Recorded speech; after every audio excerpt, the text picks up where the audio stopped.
Bismillahirrahmanirrahim. Alhamdulillahirabbil alamin wassalatu wassalamu ala nabiyyina Muhammadin wa ala alihi wa sahbihi wa man ittaba'a hudahu ila yaumiddin, amma ba'd. Ikhwani fiddin, rahimani wa rahimakumullah.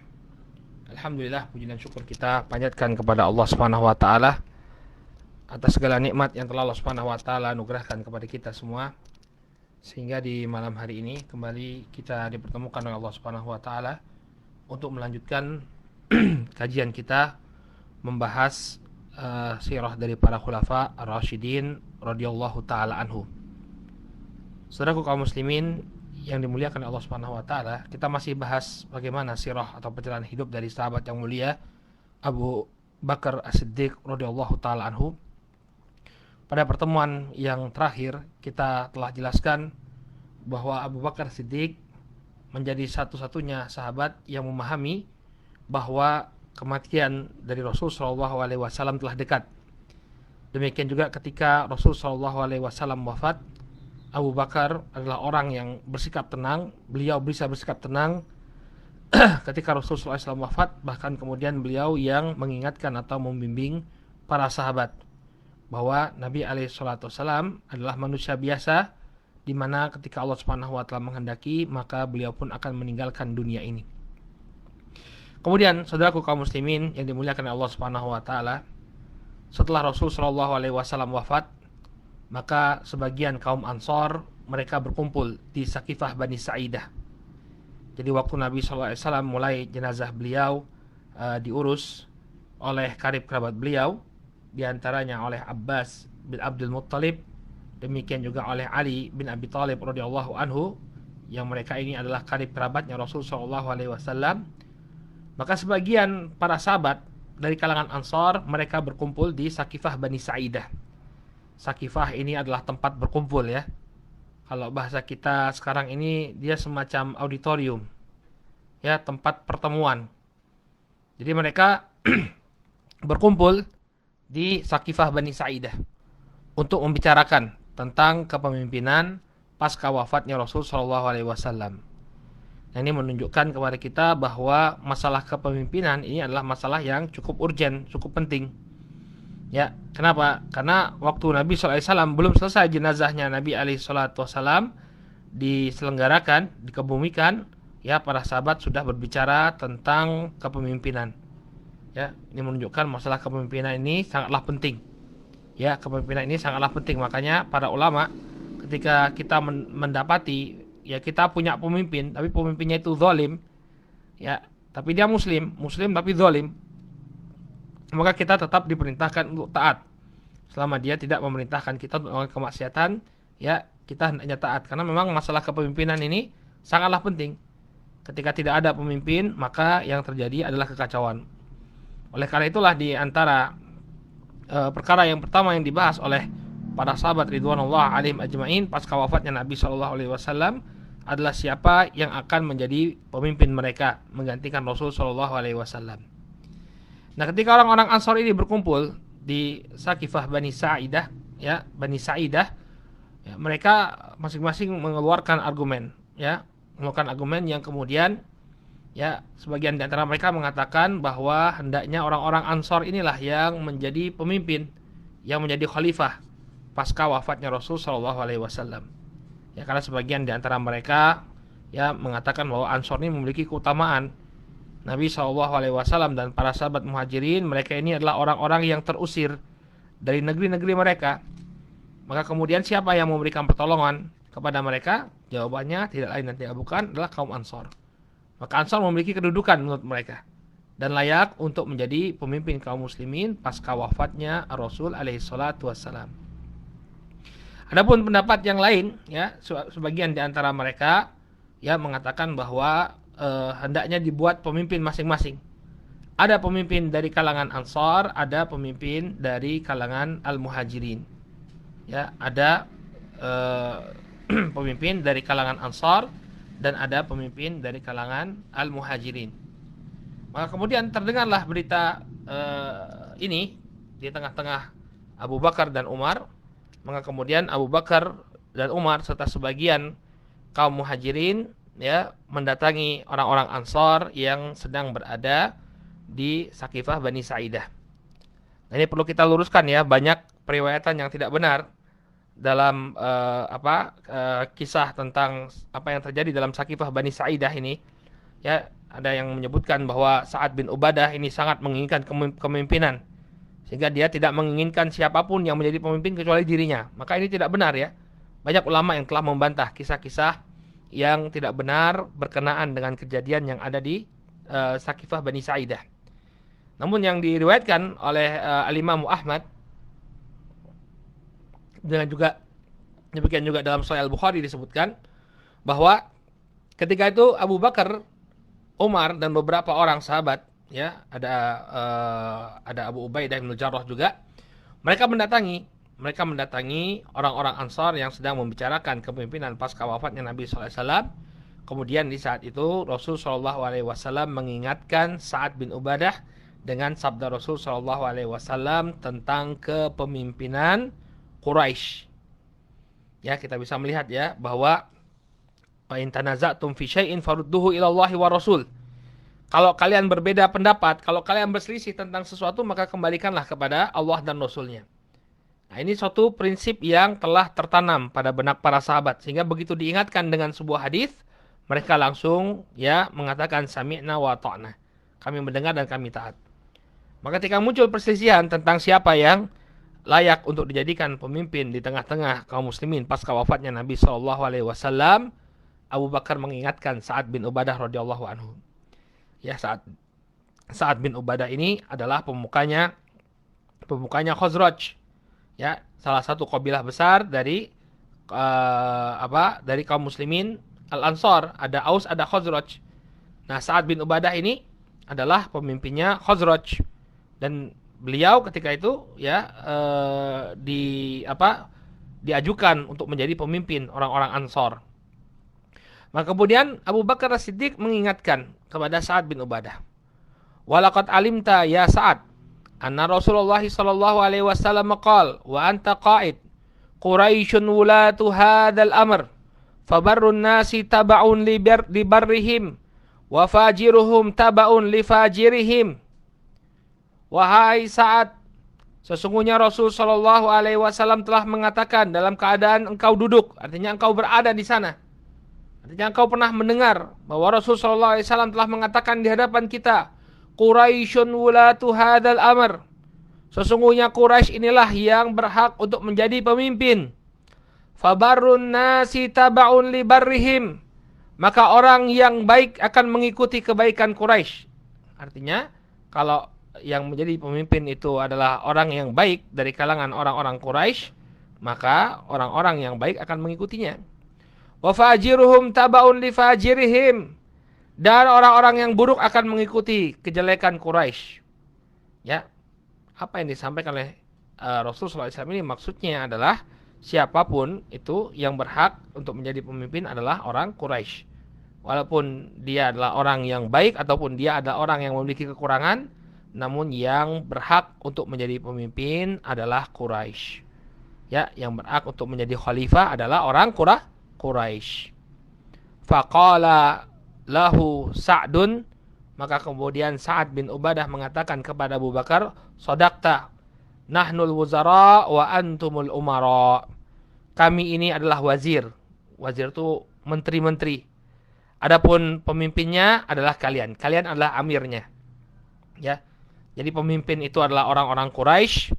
Ya, kemudian orang-orang Ansar, ya, orang-orang Ansar itu hanya menjadi apa? Penolong bagi orang-orang Quraisy dalam memimpin. Ya, lihatlah indahnya kejadian ini, saudaraku kaum muslimin yang dimuliakan oleh Allah, bagaimana sebuah hadis yang dibacakan oleh Abu Bakar As-Siddiq radhiyallahu taala anhu menjadi ya menjadi solusi ya atas perselisihan yang terjadi di tengah-tengah para sahabat. Ya, jadi solusi atas perselisihan yang terjadi di tengah-tengah para sahabat. Ya, maka kemudian para sahabat pun atau dalam riwayat yang lain disebutkan setelah Sa'ad Ibn Ubadah sebagai pemimpin orang-orang Ansar mengakui bahwa kepemimpinan itu ya hendaknya berada di bawah orang-orang Quraisy, maka Abu Bakar pun memerintahkan mereka, baiatlah oleh kalian, ya hendaknya kalian membaiat Abu Bakar atau Abu Ubaidah bin Jarrah. Ya, hendaknya kalian, kata Abu Bakar, hendaknya kalian membaiat Umar atau Abu Ubaidah bin Jarrah. Jadi beliau tidak mengatakan baiatlah saya, enggak, ya. Jadi setelah beliau mengatakan bahwa yang berhak untuk menjadi pemimpin itu adalah Quraisy, maka beliau memerintahkan para sahabat untuk membaiat Umar dan juga Abu Ubaidah bin Jarrah. Namun apa yang terjadi? Barakallahu fikum. Ya, Umar radhiyallahu ta'ala anhu langsung mengambil tangan Abu Bakar, lalu dia pun membaiat Abu Bakar. Tentu Abu Bakar adalah orang yang lebih layak untuk dijadikan khalifah daripada Umar. Baru kemudian para sahabat yang ketika itu sedang berkumpul ya di Sakifah Bani Sa'idah, mereka pun berduyun-duyun membaiat Abu Bakar sebagai khalifah yang pertama. Ya, jadi ini adalah pembaiatan pertama terhadap Abu Bakar As-Siddiq radhiyallahu anhu di Sakifah Bani Sa'idah. Ya, adapun apa yang disebutkan ya di sebagian kitab-kitab sejarah bahwa Sa'ad bin Ubadah tidak menerima pembaiatan tersebut dan kemudian mengambil tombaknya lalu mengancungkan tombaknya kepada para sahabat, ya awas kalian, nanti tidak akan aku biarkan kepemimpinan ini terus berlangsung melainkan sampai tongkatku ini berlumuran darah dan ucapan-ucapan yang semisalnya, maka ya, riwayatnya tidaklah sahih. Apa yang sahih adalah apa yang kita sampaikan, bahwa Sa'ad bin Ubadah mengakui kepemimpinan orang-orang Quraisy. Dia mengatakan nahnu wuzara wa antumul umara. Kalian adalah kami ini adalah penolong-penolong, adapun kalianlah pemimpin-pemimpinnya. Ya, ini yang perlu kita luruskan dari sebagian ya, buku-buku sejarah yang menyebutkan bahwa Sa'ad bin Ubadah tidak menerima pembaiatan tersebut. Nah, kemudian disebutkan ya dalam Al-Bidayah wa Nihayah bahwa ketika itu para sahabat berpaling ke masjid. Lalu kemudian Umar bin Khattab, ketika para sahabat berkumpul di masjid, Umar bin Khattab kemudian berpidato, ya beliau berpidato di hadapan para sahabat ya sebelum memerintahkan mereka untuk membaiat Abu Bakar. Ya, disebutkan dari Az-Zuhri, qala akhbarani Anas bin Malik annahu sami'a khutbata Umar al-akhirah hina jalasa 'ala mimbar. Ya, telah mengatakan kepadaku, kata Az-Zuhri, Anas bin Malik, bahwa dia mendengar ya pidato terakhir Umar ketika beliau duduk di atas mimbar. Wa dzalikal ghadu min yaumi tuwfiya Rasul sallallahu alaihi wasallam. Ya, ketika itu berlangsung satu hari setelah wafatnya Rasul sallallahu alaihi wasallam. Ya, jadi setelah Nabi wafat, ya mereka berkumpul di masjid, kemudian Umar berpidato di atas mimbar. Qala wa Abu Bakar samitun la yatakallam. Ketika itu Abu Bakar dalam keadaan diam. Dia tidak berbicara sedikit pun. Kemudian Umar mengatakan, "Kuntu arju an ya'isha Rasulullah sallallahu alaihi wasallam hatta yadburana." Aku berharap bahwa Rasul sallallahu alaihi wasallam itu senantiasa hidup sampai kemudian beliau menjadi orang yang terakhir kali meninggal di tengah-tengah kita. Ya, yuridu bidzalika an yakuna akhirahum.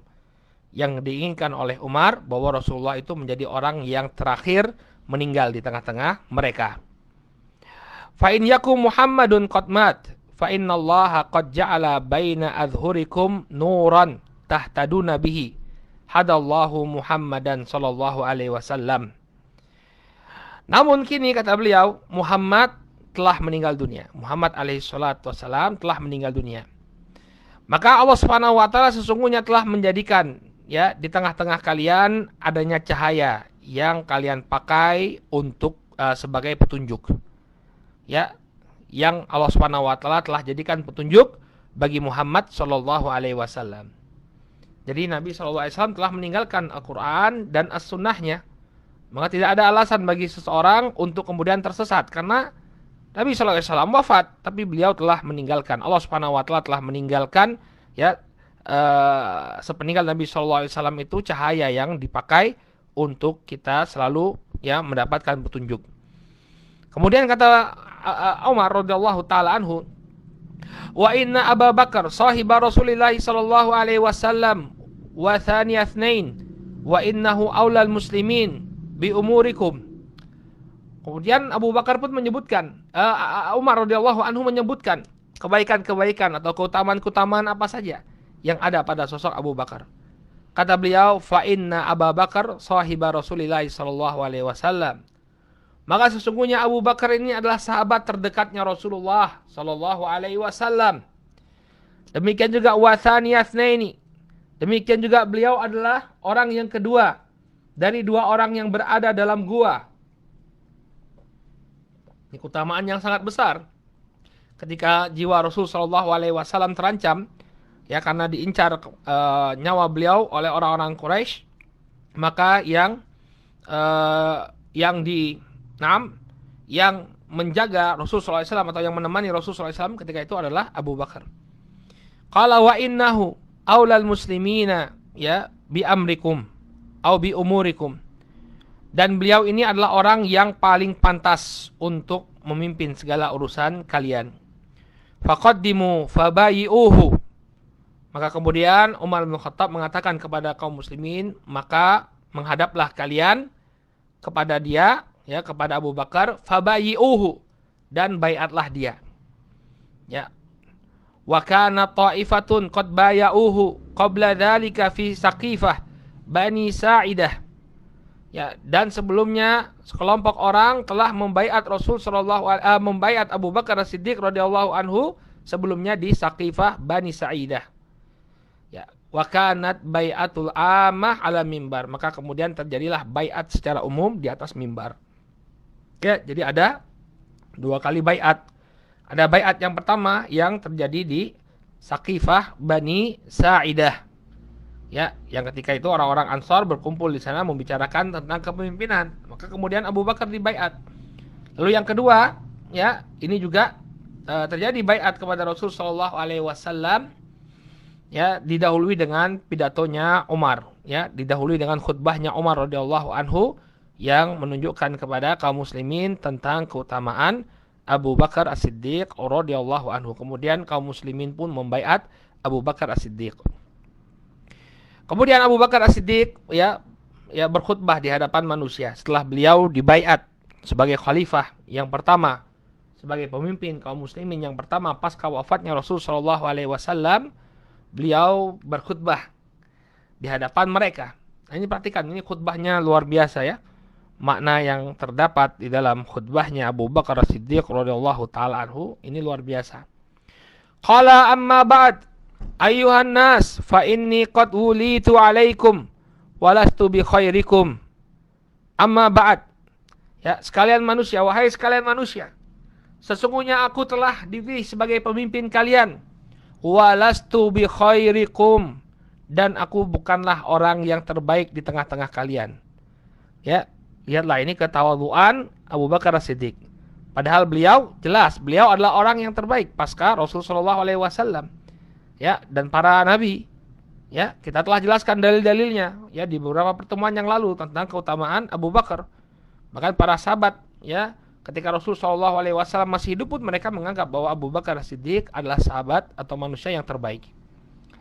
Qala fa in ahsantu fa'inuni wa in asa'tu faqawwimuni. Apabila aku berbuat kebaikan, maka dukunglah aku.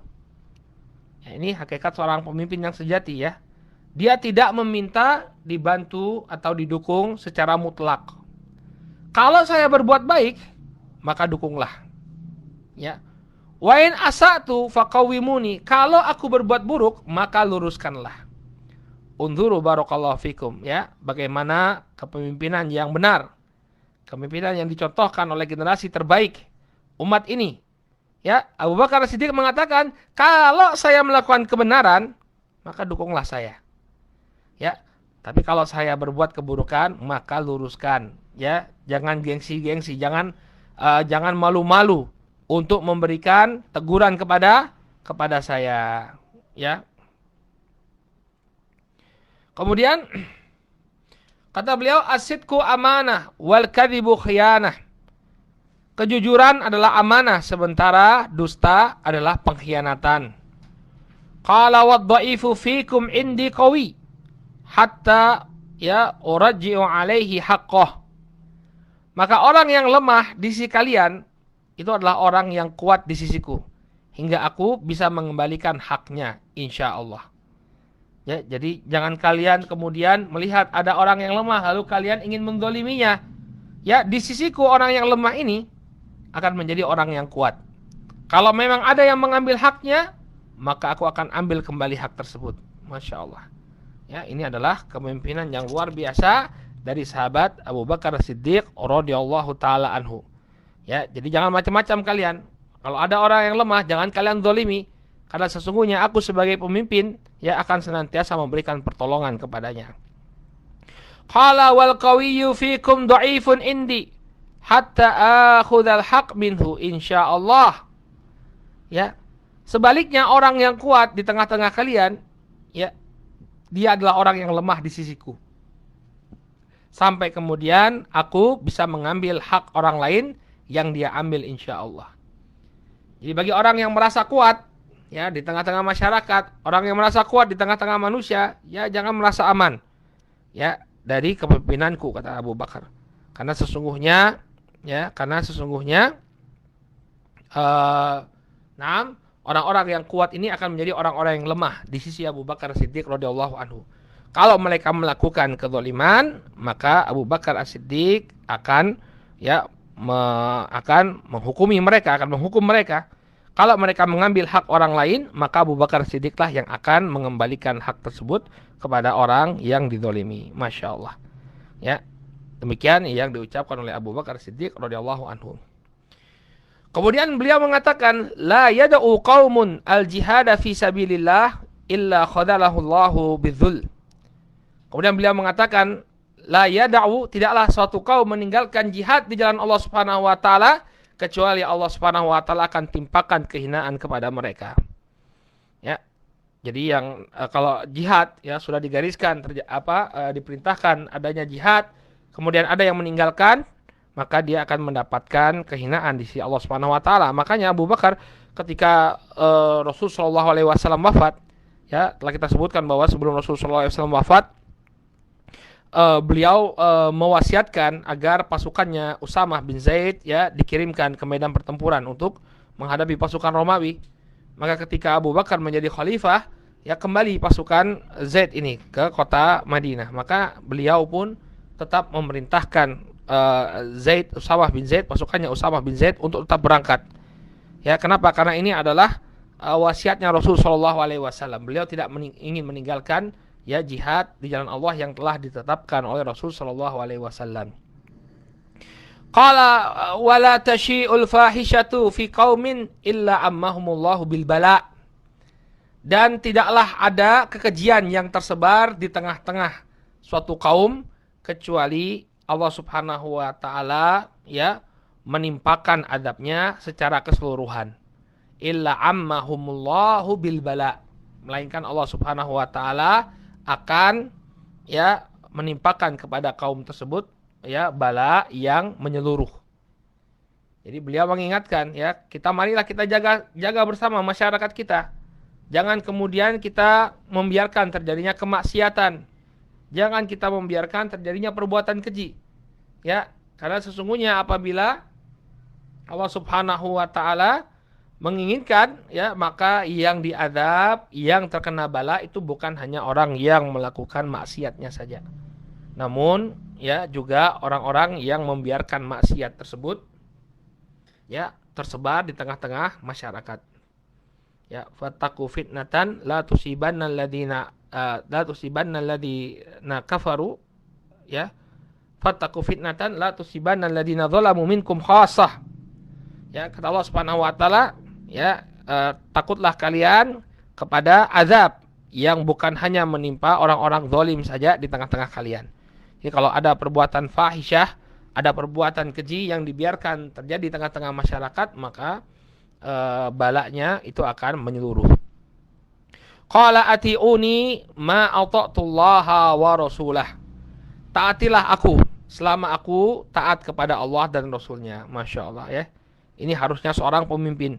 Seorang pemimpin harusnya belajar dari khutbahnya atau pidato pertama, pidato perdananya Abu Bakar ini.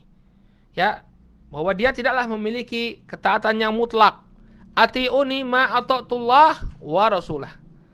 Ya, taatilah aku selama aku taat kepada Allah dan Rasulnya. Ya, taatilah aku selama aku taat kepada Allah dan Rasulnya. Fa idza asaitullah wa rasulah fala ta'ata li alaikum. Ya, apabila aku bermaksiat durhaka kepada Allah dan Rasulnya, maka ya janganlah kalian mentaatiku.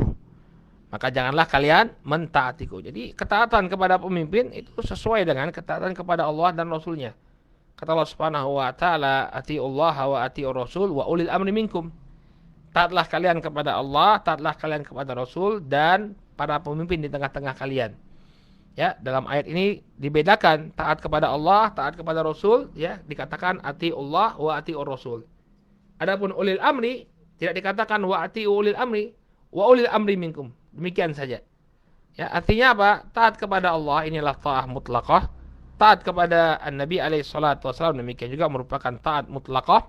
Kemudian ya, taat kepada pemimpin, ya, ini sesuai dengan ketaatan kepada Allah dan Rasulnya. Kalau yang diperintahkan oleh pemimpin itu sesuai atau selaras dengan ketaatan kepada Allah dan Rasulnya, maka dilaksanakan. Kalau dia tidak sesuai dengan perintah Allah dan Rasulnya, maka tidak ada ketaatan. La ta'ata li makhlukin fi maksiatil khaliq.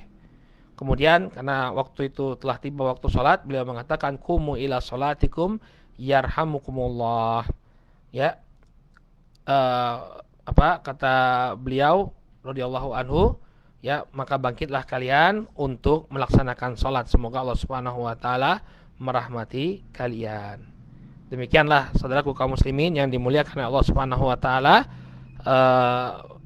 pidato yang disebutkan atau yang diucapkan, sambutan yang diucapkan, khutbah yang diucapkan oleh Abu Bakar As-Siddiq radhiyallahu anhu ketika beliau diangkat sebagai khalifah yang pertama. Ya. Nah, selanjutnya insyaallah kita akan bahas tentang sedikit konflik ya yang terjadi antara beliau dengan putri Rasul sallallahu alaihi wasallam Fatimah, atau kita bahasakan dengan bahasa yang lebih halus ya. Karena kaidah kita para sahabat ini harus dimuliakan. Ya, terjadi perbedaan pendapat, perbedaan pandangan dengan Fatimah radhiyallahu taala anha tentang tanah Fadak. Ya, tanah Fadak ini adalah tanah yang merupakan haknya Rasul sallallahu alaihi wasallam. Ya, setelah perang Khaybar, ya, beliau menaklukkan Fadak tanpa ada peperangan, orang-orang Fadak langsung menyerah, maka ini tentunya diambil menjadi haknya Rasulullah SAW. Nah, Fatimah sebagai putri beliau meminta tanah tersebut, tapi Abu Bakar tidak memberikan. Wah, bagaimana ini? Kok Abu Bakar nggak memberikan? Ya, apa yang menjadi permintaan putrinya Rasulullah SAW? Ini jadi fitnah ya yang dilakukan oleh orang Syiah kepada Abu Bakar As-Siddiq, bahwa Abu Bakar telah mengambil haknya Fatimah, kata mereka. Maka bagaimana, apa yang sebenarnya terjadi ya tentang perbedaan pandangan Fatimah dan Rasulullah SAW tentang tanah Fadak? Ini insyaallah akan menjadi pembahasan kita pada pertemuan yang akan datang bismillah taala. Bagi saudaraku kaum muslimin yang ingin senantiasa mengikuti kajian Sirah An-Nabawiyah ini, silahkan antum ikuti setiap hari Senin sampai hari Kamis dari pukul 7 ya, mungkin agak lewat sedikit karena sekarang waktu isyaknya sudah semakin malam ya, mungkin jam 7:05 atau jam 7:10 waktu Indonesia Barat, atau jam 8:05 atau jam 8:10 waktu Kuala Lumpur insyaallah taala. Baik, kita cukupkan dulu sampai di sini, mudah-mudahan bermanfaat ya. Subhanakallahumma wa bihamdika asyhadu an la ilaha illa anta astaghfiruka wa atubu ilaik. Assalamualaikum warahmatullahi wabarakatuh.